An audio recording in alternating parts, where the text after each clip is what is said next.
일본 후쿠시마 원전 오염수 방류에 국내는 물론 일본에서도 국가를 상대로 추가 방류를 막기 위한 소송이 진행되고 있는데요. 일본 소송단이 제주를 찾아 피해를 입을 수 있는 해녀들에게 사과하고 연대를 약속했습니다. 이소현 기자가 보도합니다. 일본 후쿠시마 원전 오염수 방류가 시작된 건 지난 2023년 8월.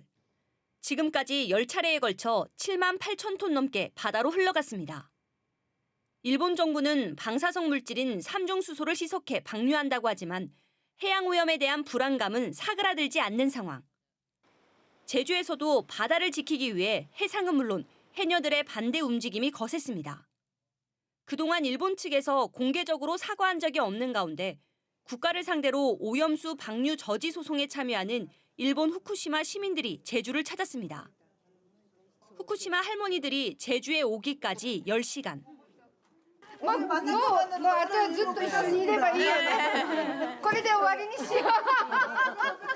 이들이 제주를 찾게 된 계기는 제주 해녀를 소재로 한 다큐멘터리였습니다. 오염수 방류로 해녀들의 생활터전인 바다를 더럽히게 돼 굉장히 죄송하고 투기를 막지 못해 미안하다며 사과했습니다. でその海が汚されていくっていうものに対しての悔しさとで福島で流された汚染水への怒りっていうものをものすごく感じましたね。 해녀들은 해산물이 1년 새 10분의 1로 줄었다며 오염수 검사에 대해 모니터링 강화를 촉구했습니다. 정부에서도 안 하는 거를 시민들이 우리신디 사과를 오니까 고맙기는 하지요.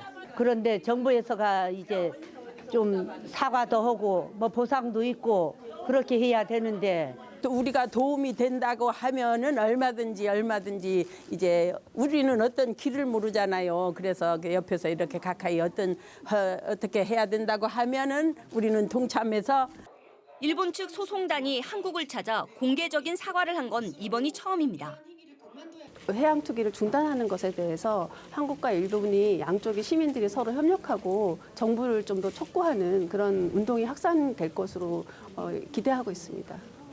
일본 도쿄전력이 다음 달부터 또다시 5만 4,600톤의 오염수를 방류할 계획.